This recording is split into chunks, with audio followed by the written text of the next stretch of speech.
Nothing on this earth is ever going to satisfy the hunger of your soul. Hey there, I'm Victoria, a certified Christian life coach, author, motivational speaker, and university educator, and I am obsessed with helping you navigate through life's ups and downs so that you can live day by day in God's peace despite the many external demands on your time and energy. The Choose to Think Inspirational podcast is about the delicate dance between God transforming you from the inside out and your personal responsibility for change, maturity, and refinement as a Christ follower. On the show, I'll help you connect the dots between your faith and your life in practical, meaningful ways while giving God room to do what only He can do, and so that you can shine your light for Christ and be better equipped to serve your family and help others around you. You can change every area of your life, one thought at a time. Welcome back to the Choose to Think Inspirational podcast, Brain Changer. Let's dive in.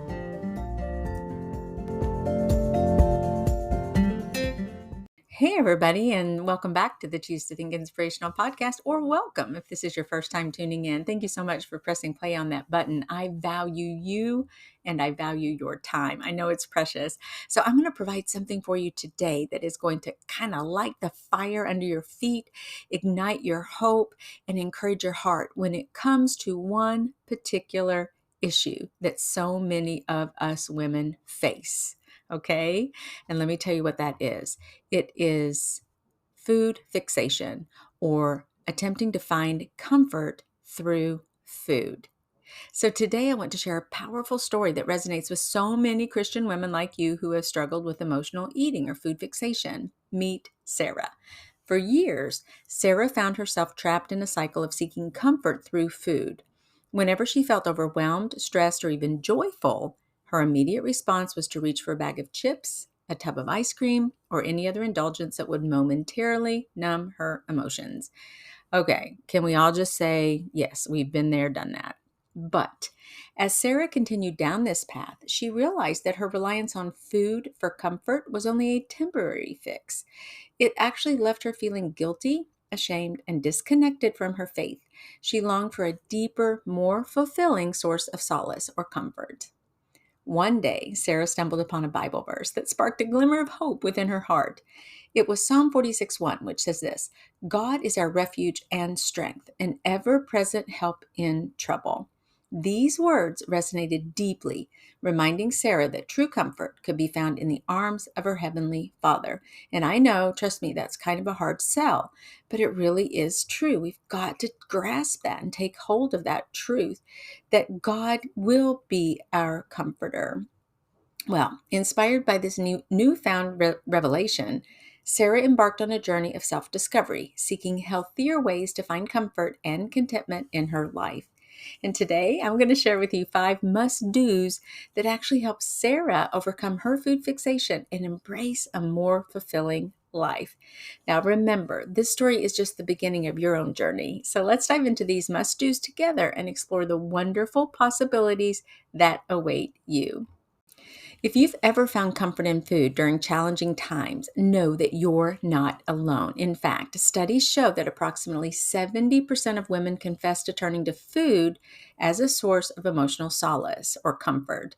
But here's the good news, there's hope. As daughters of God, you're called to find solace and strength, not just in earthly pleasures like food, but also in our faith. And let me just say that yes, food is pleasurable. Food is fun. Food, there's nothing really wrong with food, right? Look in the Bible, you're going to find all these celebrations and different offerings that we could give the Lord, times when people gather and fellowship together, and it's centered around food, and that's okay.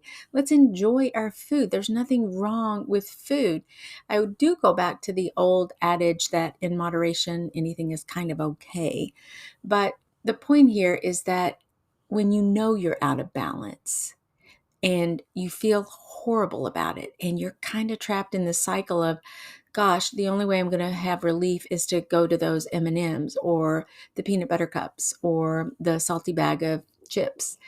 That's where we get into a little bit more of a stickier issue. So I want to kind of unpack those 5 must-dos in relation to that kind of eating. Food in and of itself is just food. It's just a thing, and it doesn't really have power. Now, we may give it, quote, power, but it really doesn't hold power. It's just the object of our affection. It could be anything that you may be seeking in your life to find comfort. It could be your job. It could be praises from other people. It could be, academic success, those sorts of things that you kind of feel like that's your thing, that's what you want, and somehow you're finding comfort in doing those things, but perhaps excessively. Or you realize that there's a problem when you don't get the acceptance or you don't get the accolades, and you're devastated. You're disproportionately devastated, which kind of is something that happened to me last night playing pickleball in an A league, a very competitive A league, the top of the top that we have here around Lexington. 4-5, 5-0 players, and I'm more like a 4-0 player.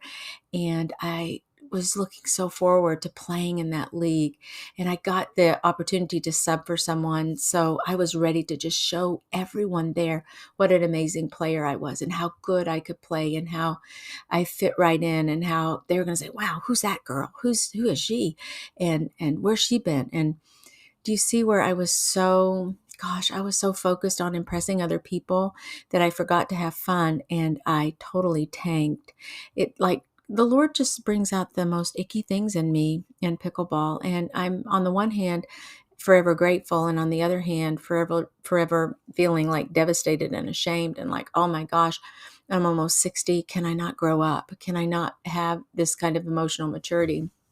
And the fact is that I know you, as a woman, you have your hangups too. We're in this together. Nobody really arrives. Nobody's perfect.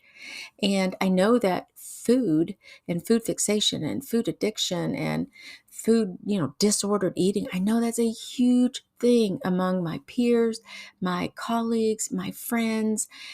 But we women, gosh, just look at our generation and how we were raised. Our parents were giving us all the fast foods that were just coming in, the convenience food, the shelf items that were just starting back in the 60s and so forth. And of course, that was just what you did. You bought those processed foods. That's just the way it was. They were convenient foods. They were like amazing to be able to get. So, but that kind of was the start of just culturally issues with food. And then you get into all the modern day issues with how manufacturers build in like addictions into their products, whether it's potato chips that are so addicting, or they put a little bit of sugar in this and it causes natural cravings within our bodies. Our bodies become stimulated and desire only those kinds of, really, it's just junk food. And we get into these really, really painful cycles where our body is screaming out for comfort and for relief and for distraction. And so food always delivers, doesn't it? But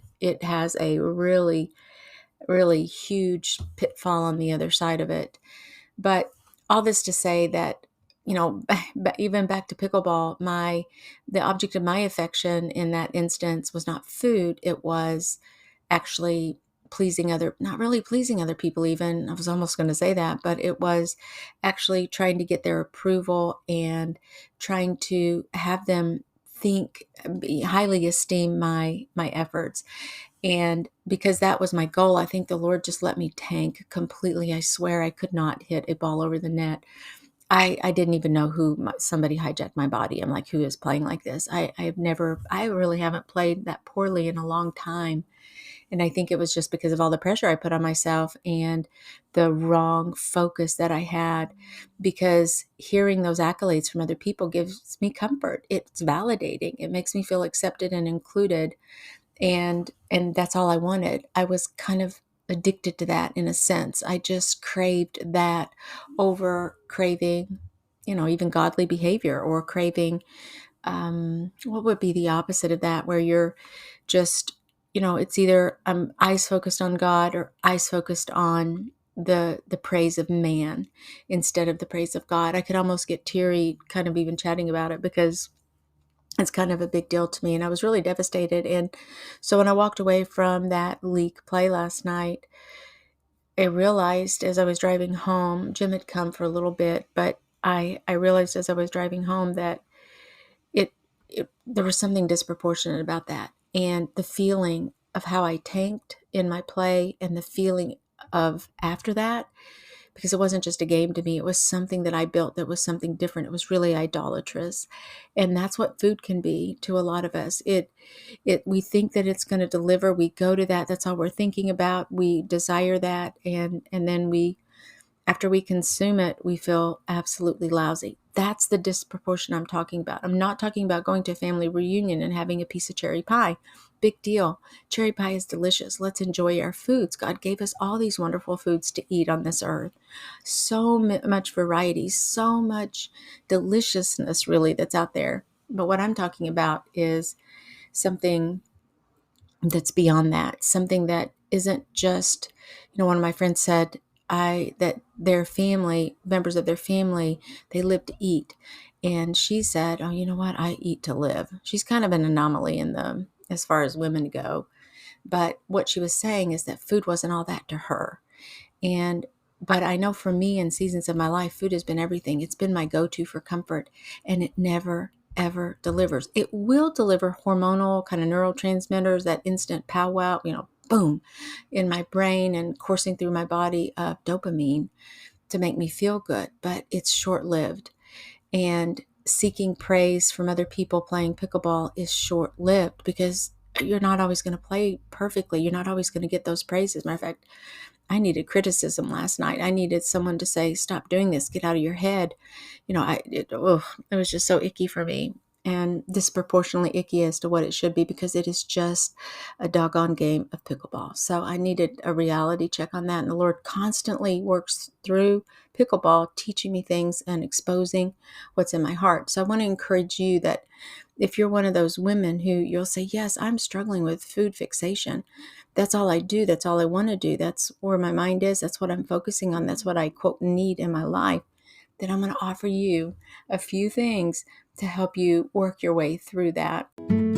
In my search for a multivitamin supplement, I knew right out of the gate that I did not want anything synthetic because my body would have a hard time absorbing the man-made ingredients. It would be like pouring money down the drain. After hours of research, I chose the whole food multivitamin with iron, daily multivitamin for men and women. And listen, I wanted something natural, affordable, and good for me. The manufacturer describes their product like this: premium, all natural and all vegan, no artificial ingredients, coloring, or flavoring, no magnesium stearate, no preservatives, GMO, gluten, wheat, nuts, dairy, eggs, shellfish, soy, gelatin. It's made in a GMP certified facility in the USA and always third-party tested. It provides 100% of the daily requirement for optimum nutrition and complete multi-system support: vitamin A, vitamin B complex, vitamin C, vitamin D3, vitamin K2, vitamin E, biotin, CoQ10, L-arginine, HCI, L-carnitine, omega-3, omega-6, turmeric, and so much more. This formula was created to support your immune and cardiovascular systems and to boost your metabolism and energy. It's ideal for improving your vision and bone strength, hair, and skin conditions as well. It boosts your immune system. Citrus blend, mushroom blend, herb blend, zinc,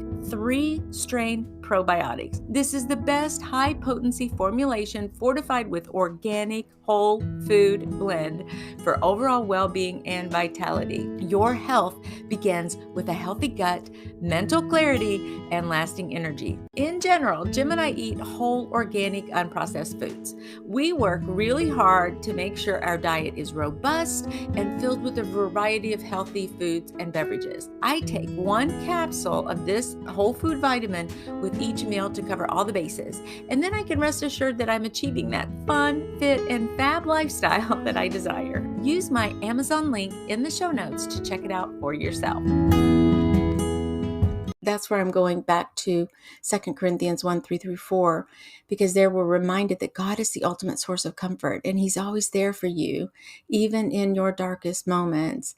So today, let's explore those 5 must-dos to help you overcome food fixation and find lasting comfort in life. And by the way, if it's not food for you, if it's something else like it is for me, although I still kind of struggle with food, But if it's not that, then this still is going to be applicable in whatever situation that you are facing or whatever your go-to is for comfort. And that might be just a good question for you right off the bat.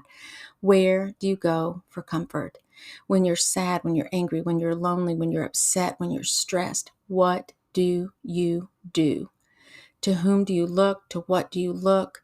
What activities? What is the source of your affection during times of stress and agony, even? Where do you go? So, number one in the must do's is seek God's presence. And somehow, had I done that last night, I could have, there were opportunities when I could have walked off the court and said, Lord, help me. I could have bent my knee to Him and just said, Lord, help me. And, instead of for me just trying to say, okay, I'm going to do it next time, or in my head about how horrible I was playing, because the more I said I was playing horribly, the more horribly I played.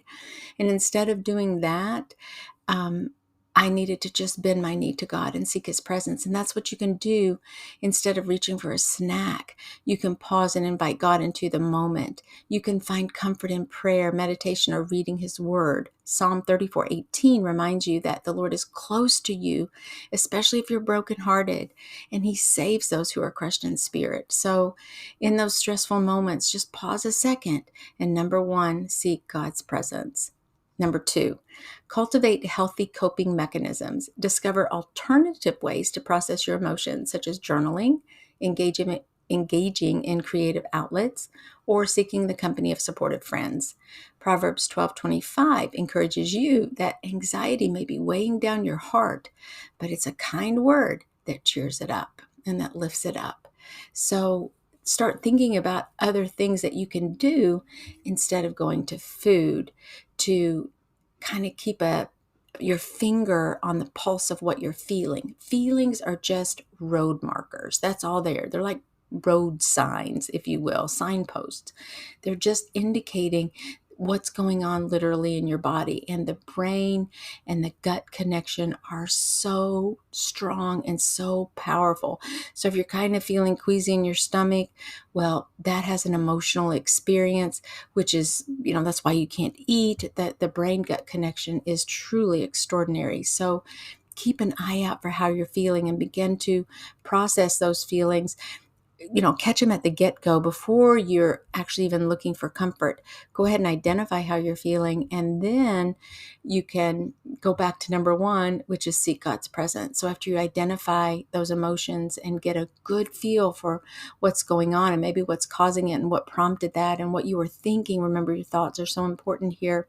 Nail down those thoughts that you're having, and then you can reverse engineer, and from the feelings you can go to the thoughts, and from the thoughts you can get to the root of the matter, and then you can invite God into this scenario that you're having.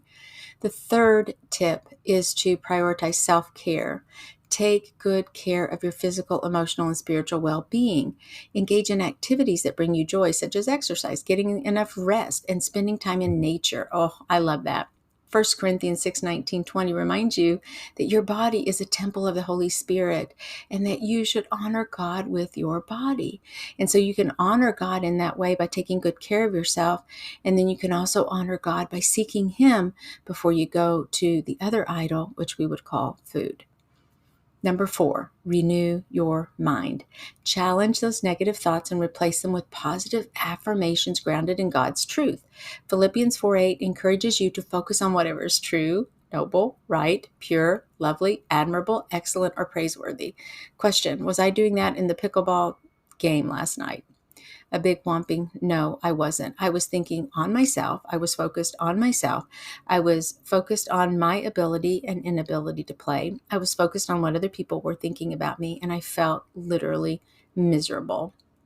So I wasn't involved in the process of renewing my mind at all, nor was I challenging those negative thoughts and trying to replace them with God's truth. So when you're in a moment of despair or agony, if only I had thought to kind of back up the train a little bit and think about what I was thinking about and begin to challenge some of those negative thoughts. If only I had done that and switched it around and said things like, Lord, I'm so grateful to be here today. I'm grateful that I can exercise. I'm grateful that I get to meet new people. Those sorts of thoughts that, even that God gave me legs, I have limbs, I have a paddle that I can swing, I have mobility in my life.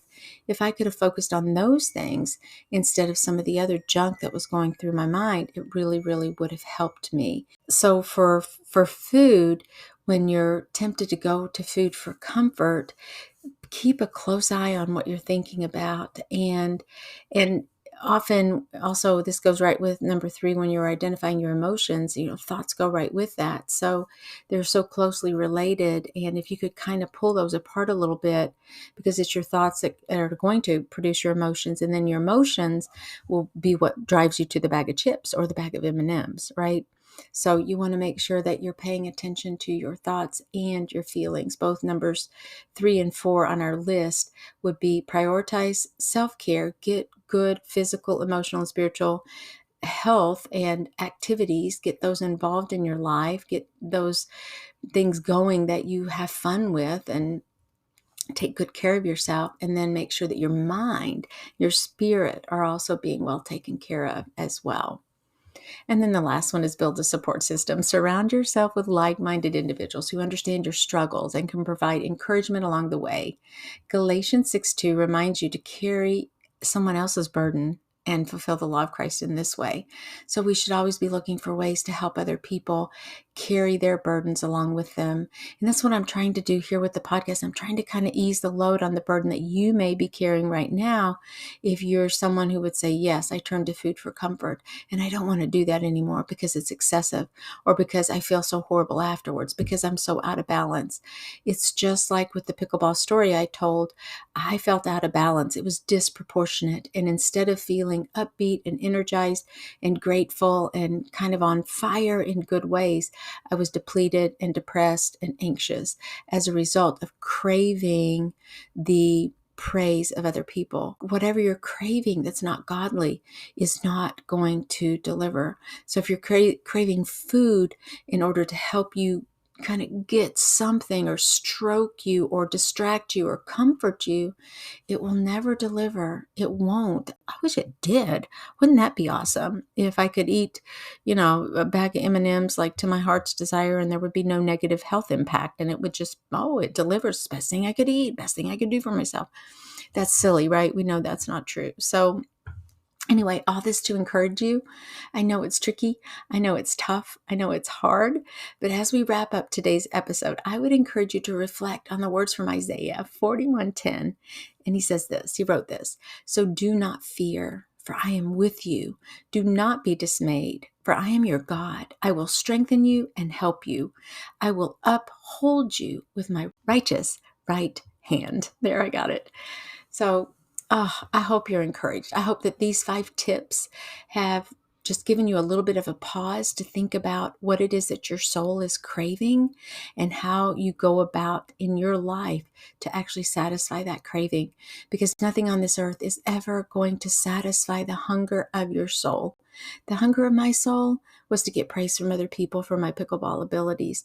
Sometimes the hunger of my soul is just to find comfort through the food that I eat, or to be distracted through the food that I eat. It might be that you veg out on Netflix or something, or you're watching Hallmark movies, or you're, whatever it might be that you just kind of check out.